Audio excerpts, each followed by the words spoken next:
Okay.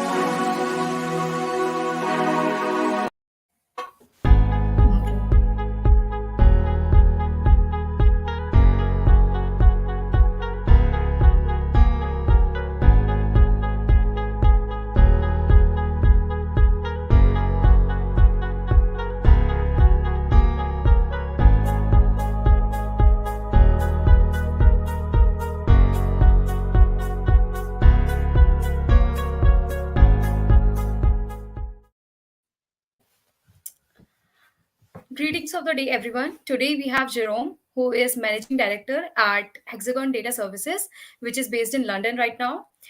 They are a Microsoft partner and provide innovative solutions of data analytics, dashboard, and data audit.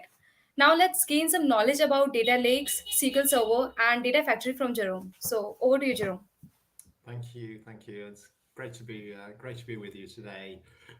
So without further ado, I'm going to jump into a quick presentation, and then I will take you over a demonstration of Azure Data Factory, which is why people are here today. So let me share my screen.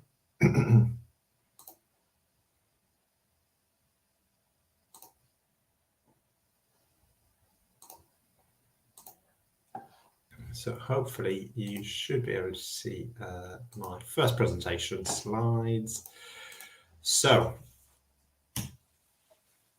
I often get asked when I talk to people about Microsoft Azure, what Azure actually is. And although it's a really interesting question, it is sometimes very difficult to explain in a few words what Microsoft Azure can do for you, for your company, and for your specific data requirements. So I tend to point people towards the Azure site because it contains some really useful introductory information about what the platform will allow you to do.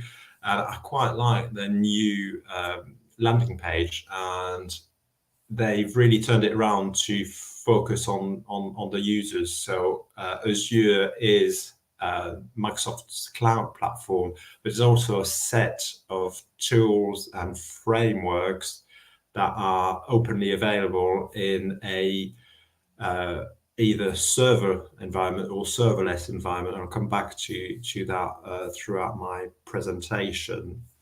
So when I said before that it was difficult to explain what Azure can do for you in a few words, that is because Azure as a platform contains over 200 cloud-based services and products, and it is not only designed for data teams, it is also designed for IT teams. So generally speaking, when you talk to people about cloud, they will think about virtual networks or virtual servers, virtual machines, and Azure will obviously allow you to do all that, to set up your IT infrastructure in the cloud without the need for large upfront investment in network and computer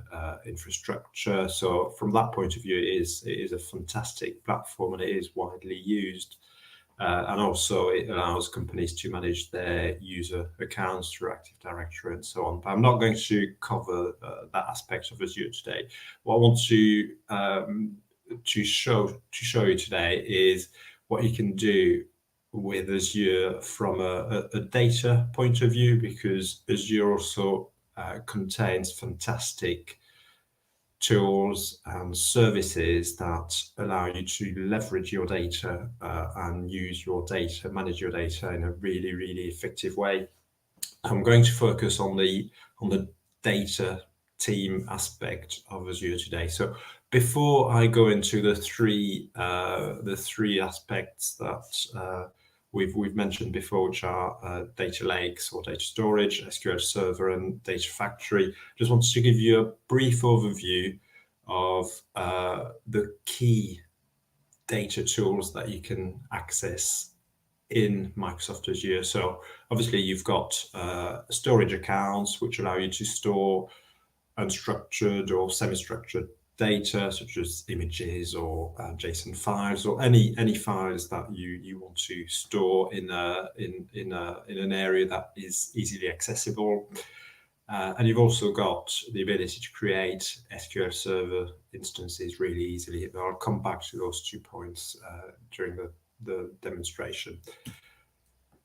Azure is a fantastic platform for data warehousing purposes. So if you're looking to build a data model to run Power BI reports, for example, then you get a seamless experience through the use of Azure Data Factory, Azure Synapse, which is the data warehouse engine within Azure.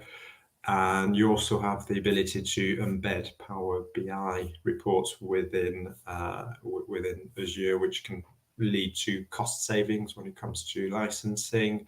So there's all sorts of really good tools in Azure for data warehousing. And obviously, if you use Power BI as a reporting and data visualization tool, then investing into your Azure infrastructure for the data side of things makes complete sense, because you're effectively working from one integrated platform.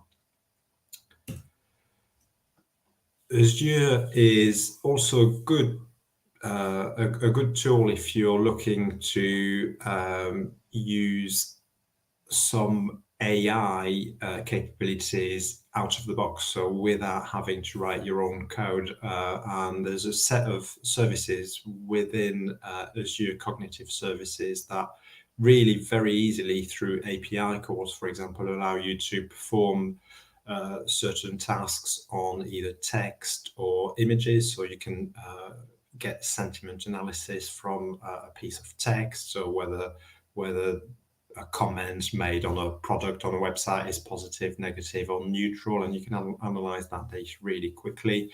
You can also extract keywords from phrases, which can be extremely powerful when you need to really summarize a big piece of text. But there's plenty of other tools that are very quickly accessible.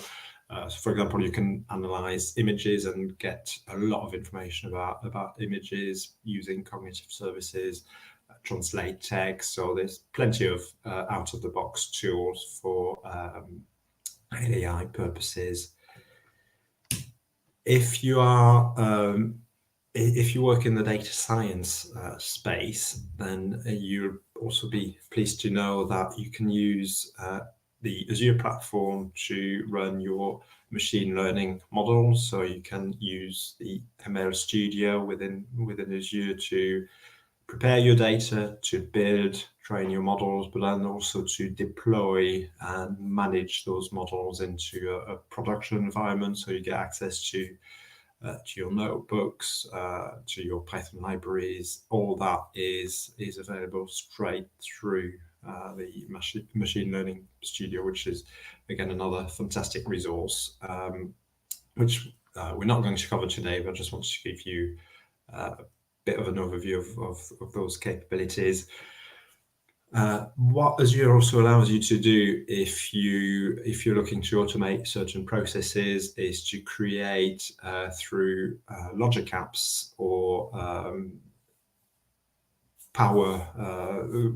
Logic app is the Azure version of some of the tools you can also find in Office 365, like Flow, for example, but in a kind of enterprise environment. So Logic Apps allows you to build complex flows to automate your data processes and allow you, for example, to trigger automatic emails or to run some of the cognitive services APIs when data is uploaded to a database, for example. So this is another really powerful aspect of Microsoft Azure.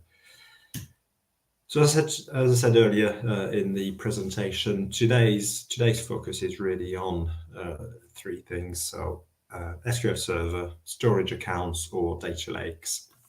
It's effectively the same thing. So storage accounts is the Microsoft term for a type of data lakes, and Azure Data Factory, which is an ETL, so extract, transform, and load platform, which allows you to move your data from a range of source systems into a range of destination systems. So using Azure Data Factory, you can really make the most of your engineering capabilities. So when you log on to Azure, the first thing you will notice is that the Azure Portal is quite well structured. So it is very consistent and very easy to navigate. The other advantage of the Azure platform is that you can manage your resources under a subscription by grouping items or services into what is called a resource group. And that is really important, because if you work on a specific project, or if you have specific client requirements, then you can group all the relevant services you use, for example, cognitive services, SQL Server, databases, storage accounts, all these services that may be used for the same task or the same project can be grouped in the same resource group, and that allows you to find those resources very easily, and it also allows you to manage costs effectively, because you can at a very granular level see how much you spend on each item within a resource group on a daily, monthly basis. So the cost analysis capabilities within Azure are really, really useful, because obviously when you run large scale projects, cost is always a big consideration, and managing your resources in a consistent way is absolutely key in being able to manage those costs well.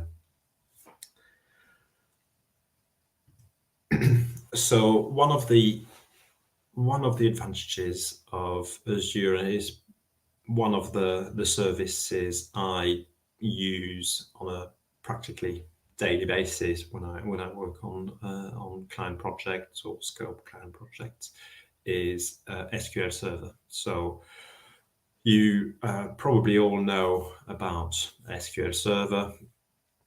What you may not know is that you can run SQL Server database in Azure without the need to provision an entire server, for example. So if you just need to run a database for a project, then you no longer need to worry about the infrastructure behind that database engine. You can log onto the Azure portal and create a new SQL Server instance. And what that will give you is a URL that you can then access from any locations that you choose to. So you can decide from a security point of view whether you want to make that address accessible to all IP addresses, for example. If it is a database that you want to share, obviously you can manage security and connections through usernames and passwords, but you can also restrict any access to a SQL Server instance in Azure to specific IP addresses using firewall rules, and all that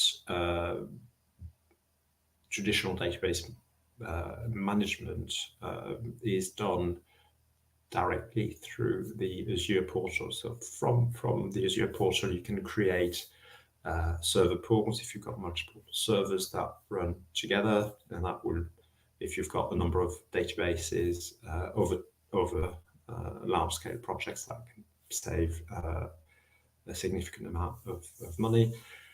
You can also create very quickly new databases within an SQL Server instance. So the SQL Server instance itself doesn't contain any databases when you create it, but it gives you the framework, the infrastructure to then add as many databases as you need for your specific use cases. So within a few clicks, once you've set up your SQL Server environment, you can add databases. So this is a database I have created under my SQL Server instance, which we looked at previously.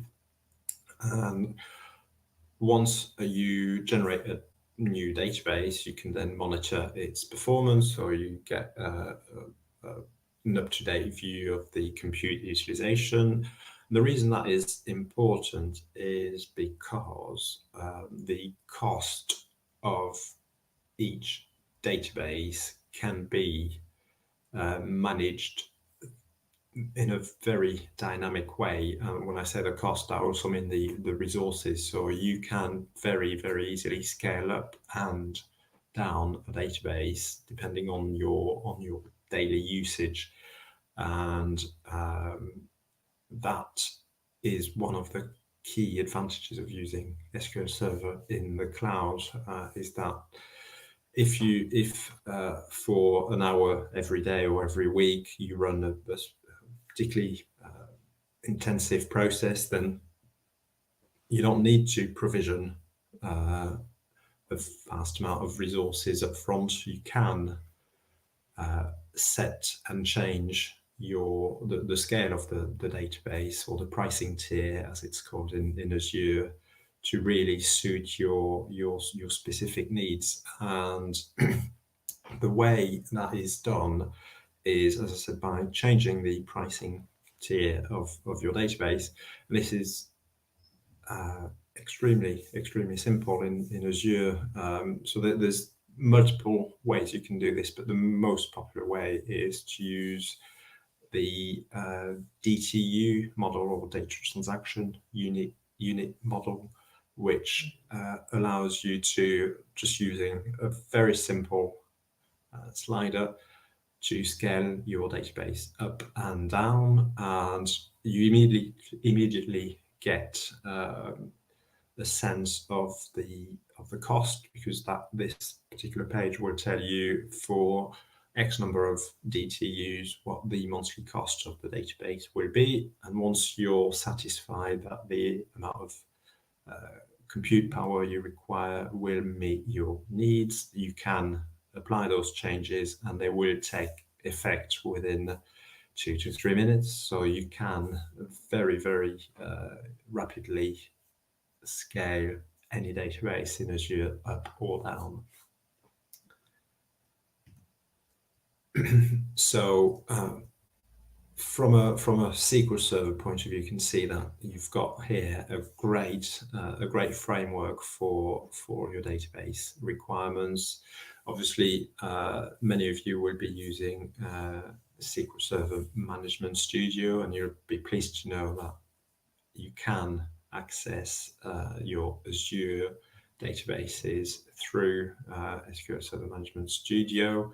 You just connect to your databases as you would connect to your local databases, as long as you provide the correct connection strings and have access through your firewall rules. You'll be able to log on to your database using Management Studio.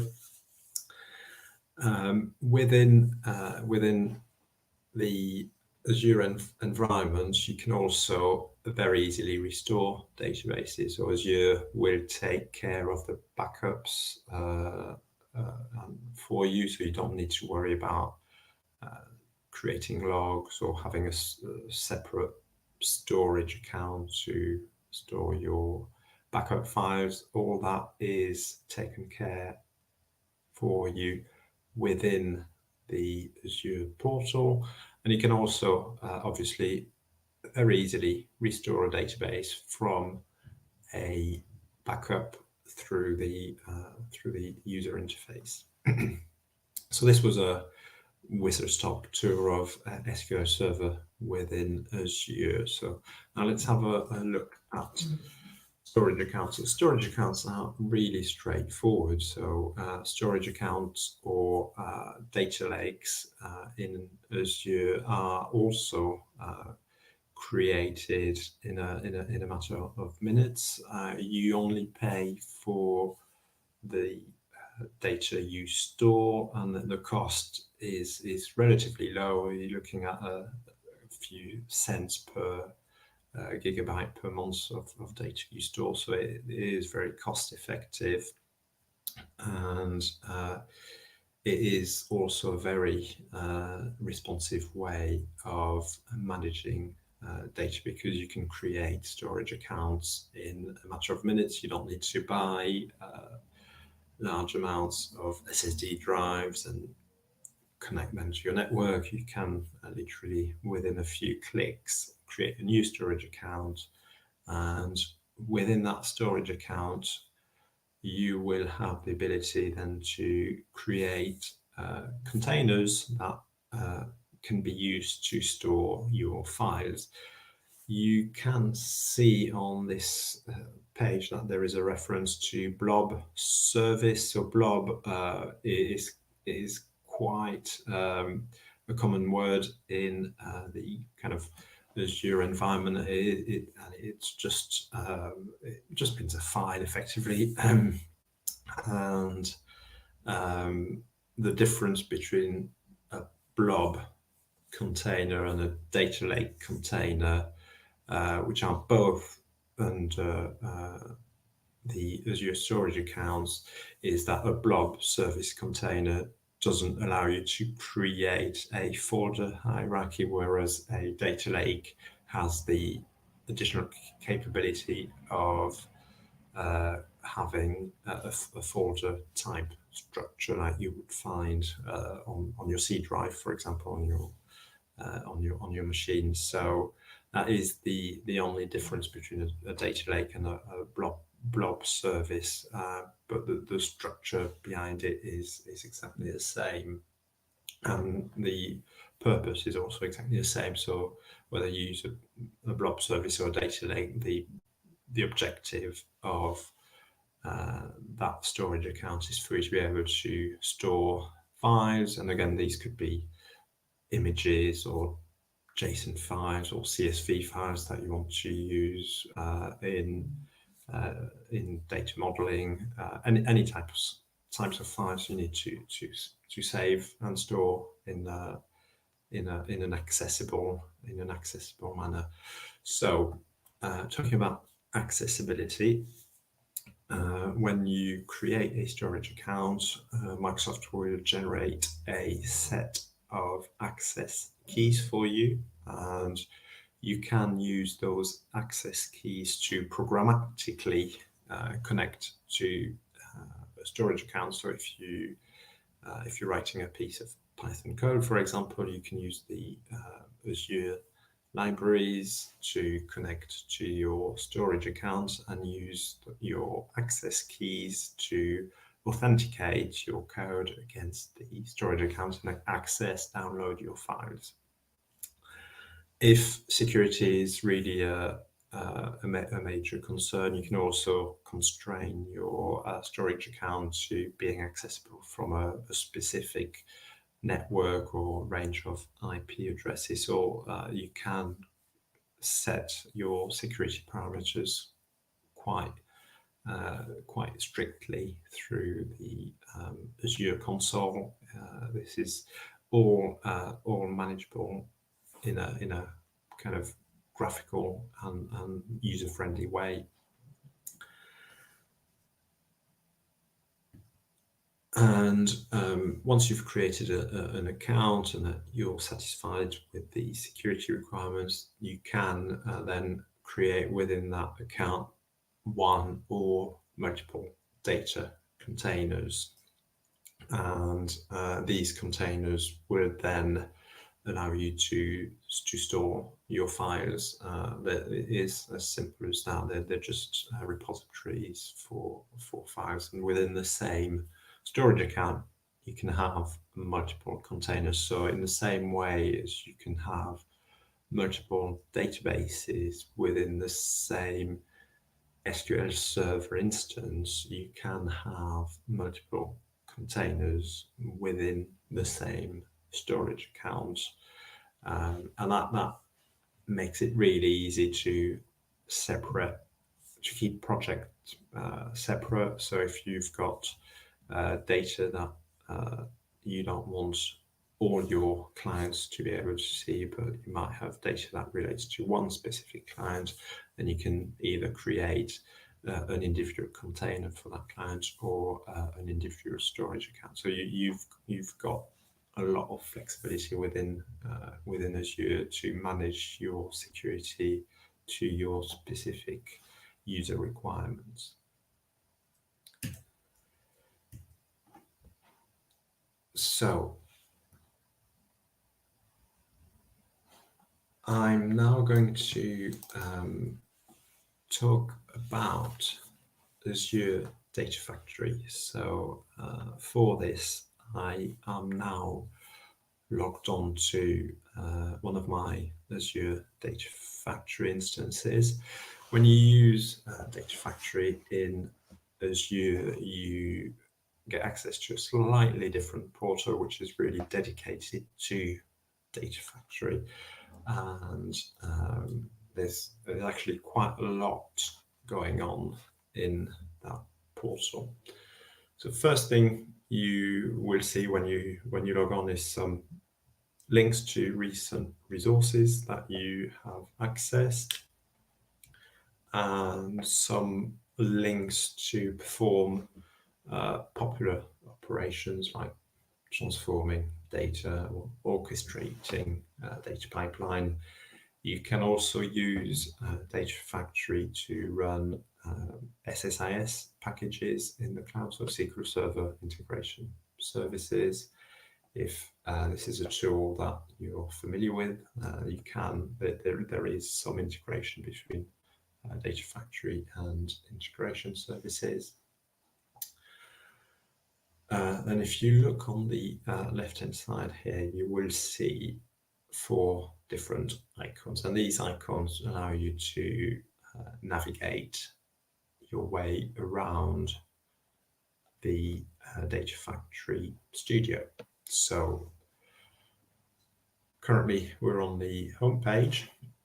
I will come back to the author page in a second. I will start with the bottom link, which is the Toolbox or the Manage section of Data Factory. And this is where you set up some of the key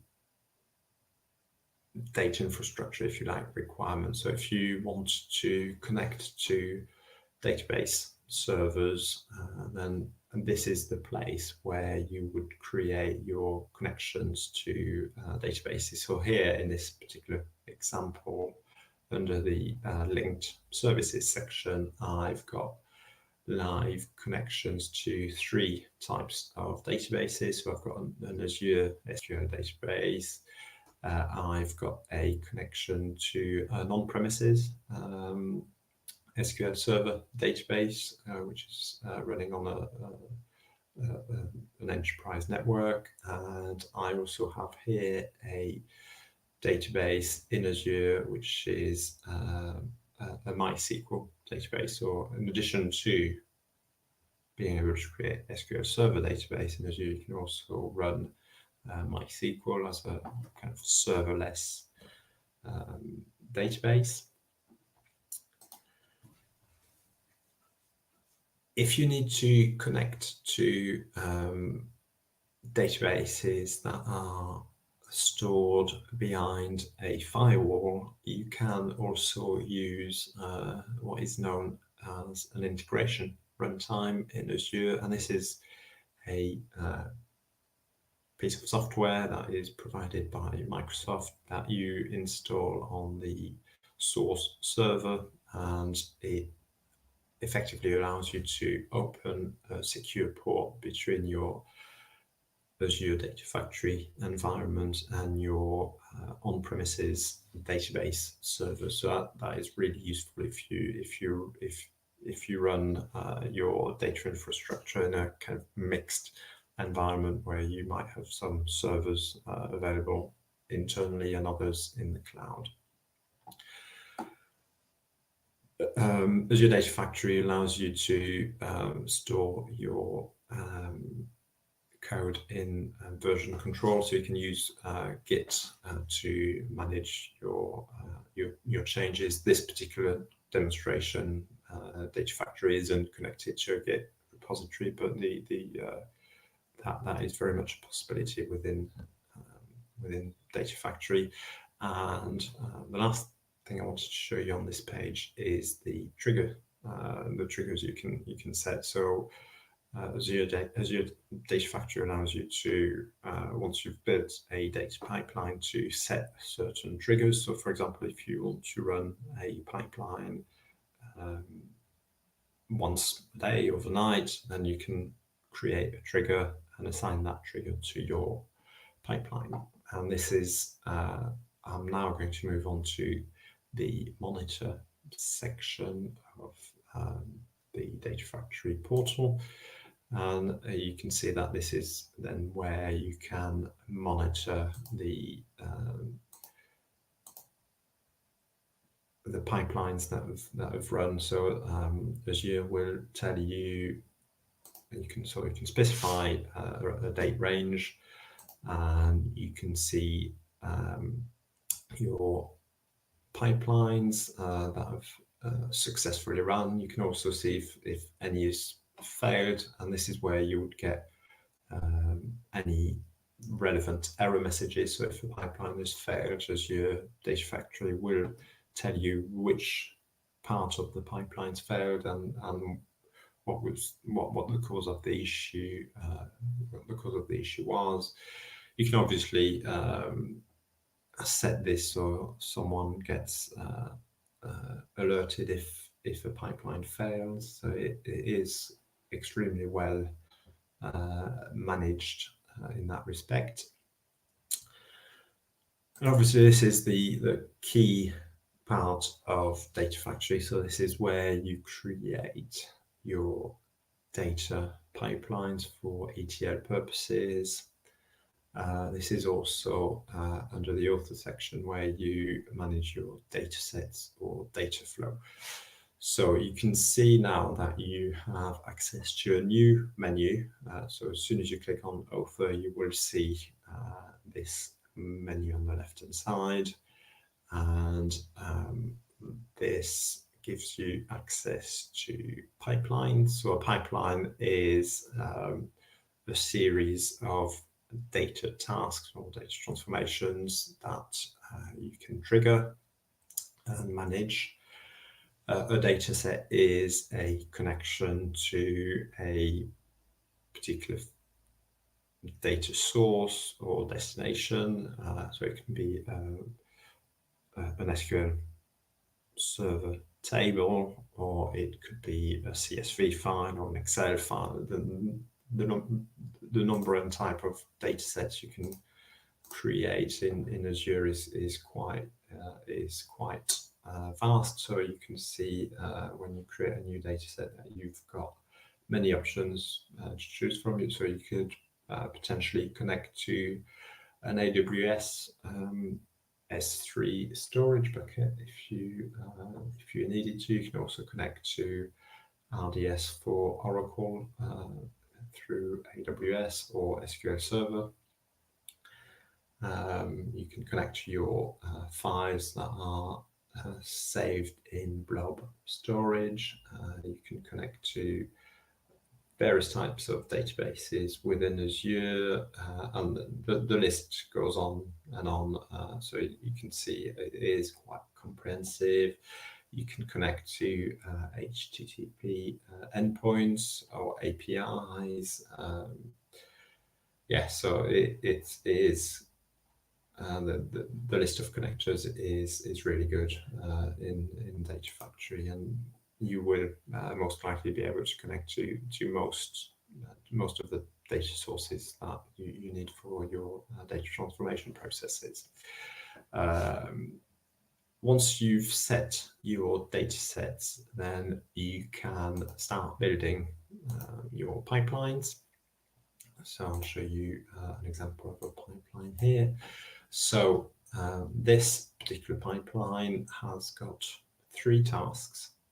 First task in this production pipeline is to run a stored procedure on an SQL Server database that will drop a table for me. So I have created this initial step that will run the stored procedure mentioned here using the linked service of the database that I have connected to my Data Factory environment. And as you can see now that I have opened a pipeline, I have access to another menu which gives me the ability to add data transformation tasks to my pipeline. So I could potentially pick one of the move and transform tasks, such as copy data task or data flow. We'll come back to data flow in a minute. But you can also use Data Factory to run things like Azure functions or Databricks notebooks. There are a range of more generic tools that you can integrate within your pipeline, such as a stored procedure, like I've done in this particular case. I could use this. I could use Azure Data Factory to connect to an API and use a web endpoint to retrieve some data. So again, there's quite a lot of tools available within the pipeline. You can run machine learning experiments through Data Factory, and obviously there are a lot of functionalities available within the pipeline. Now, we've talked about the stored procedures, so let's have a look at the next step in the pipeline here, which is a copy data task, which I've taken from this move and transform sub-menu. And this really is as simple as it sounds. It is a type of tasks that allows you to connect to a data source. So in order to be able to connect to a data source, you first need to have a data set up, which I have here. And you have also, once you've connected to a data source, the option to, for example, restrict the data you want to import by applying a query to the data table. So here, for example, I only wanted data sets that were imported from the 29th of January onward, but you can type any sort of SQL query in here, and you just specify a destination or what is called a sink in Data Factory speak. It is essentially a data destination. Again, you need to have specified a data set for that sink or that destination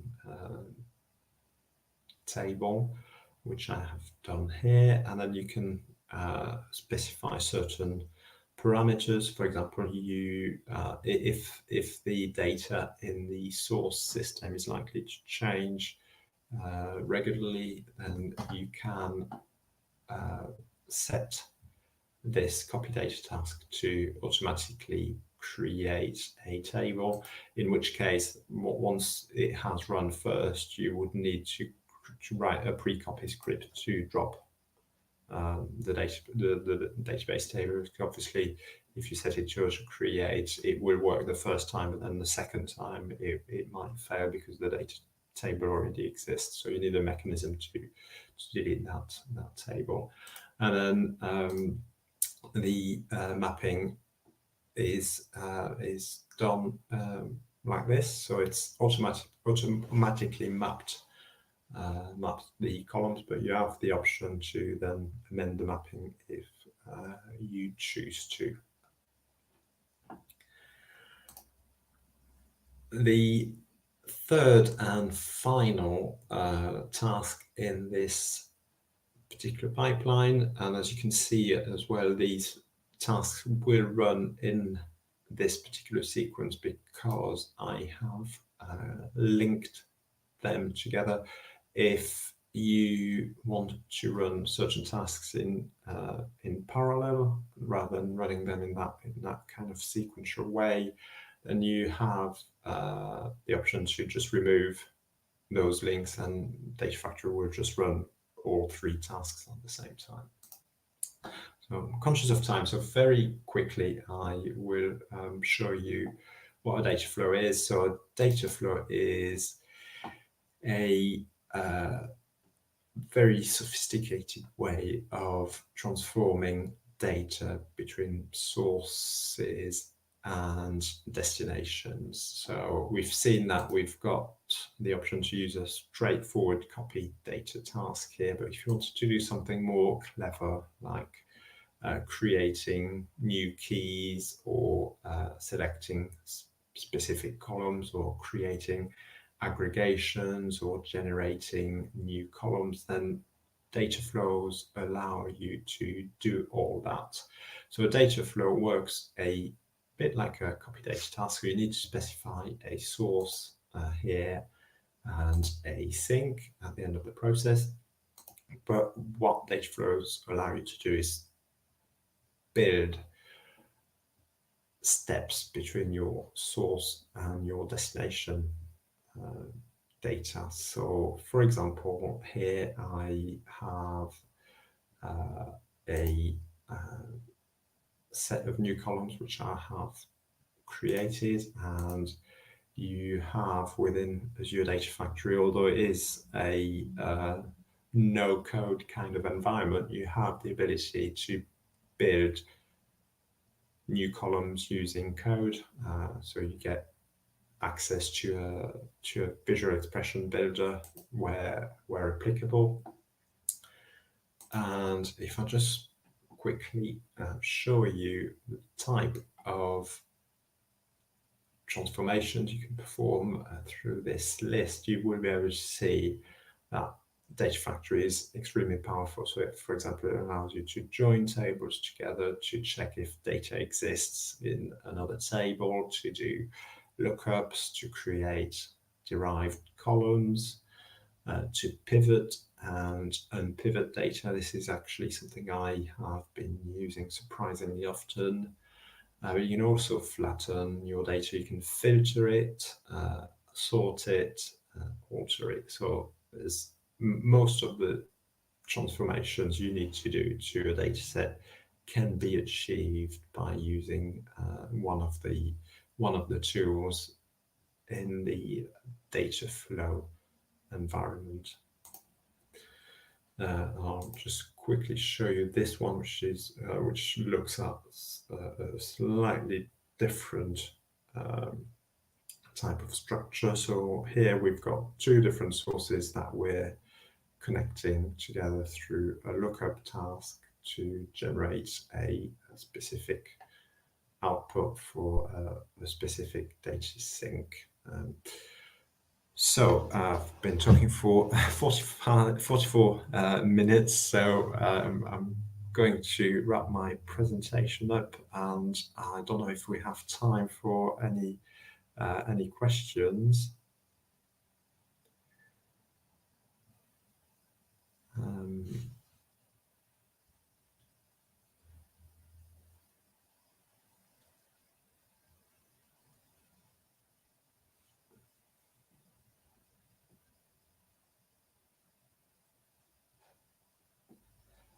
Okay, so I will stop sharing my screen.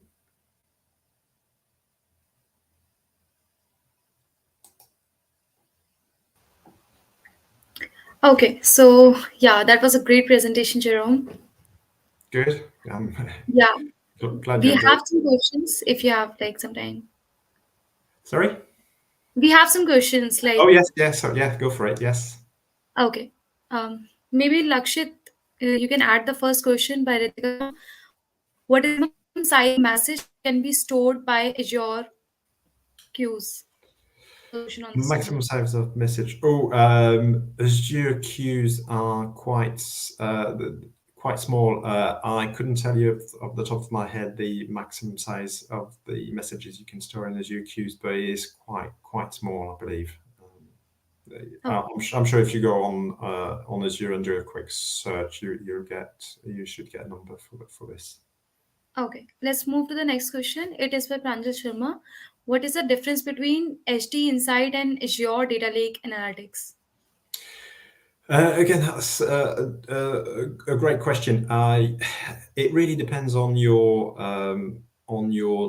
user requirements, and like many services in Azure, there's no right or wrong approach. There's just different ways of achieving the same goal. So it will be down to, I guess, user requirements and developer preference, I suppose.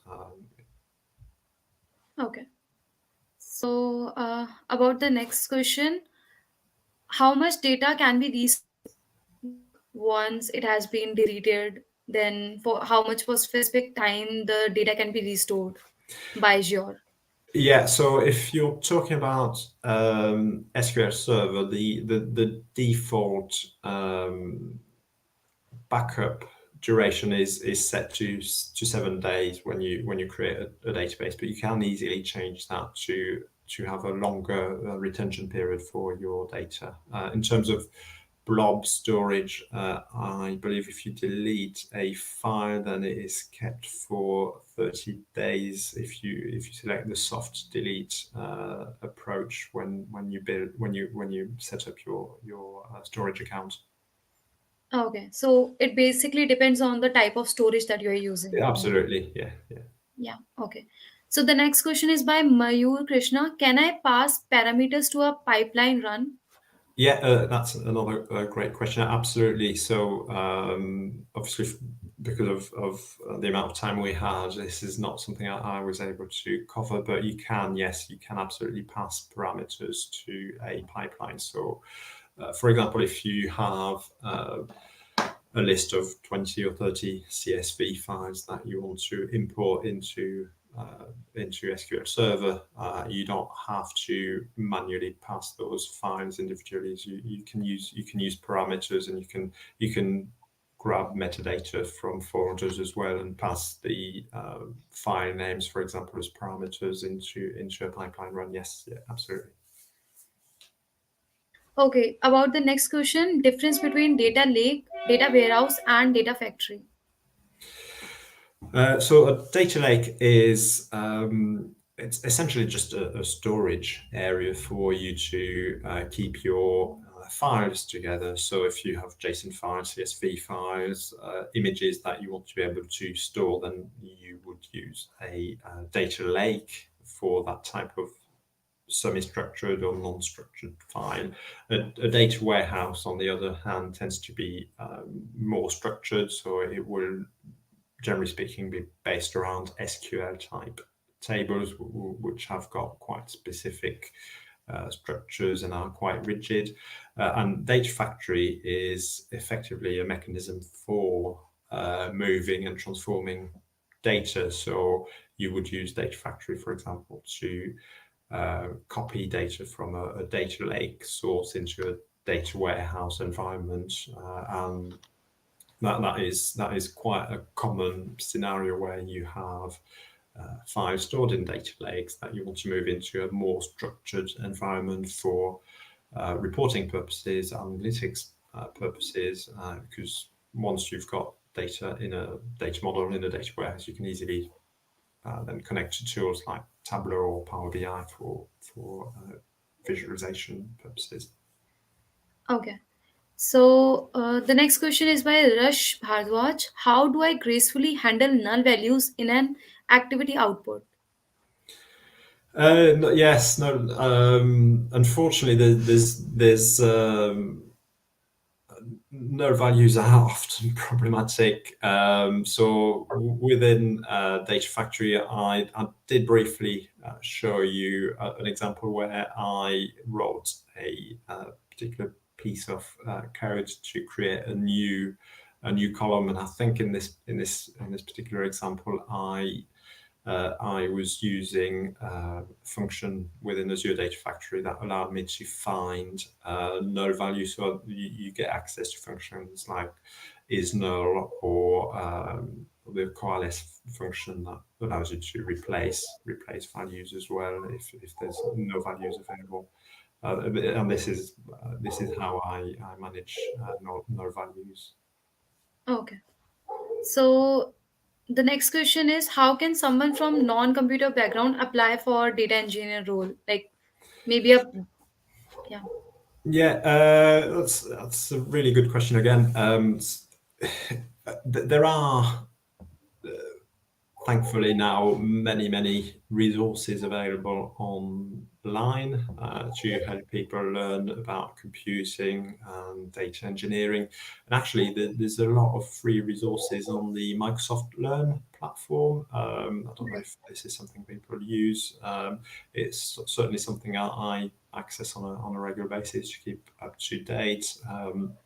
There's plenty of free modules on the Microsoft Learn platform that will allow you to learn data engineering from scratch. And there's multiple certification pathways, so you can learn about Azure fundamentals through Microsoft Learn, and you can gain a data engineering certification again by going through modules on Microsoft. And then obviously you have access to sites like Udemy, which contain some fantastic resources as well.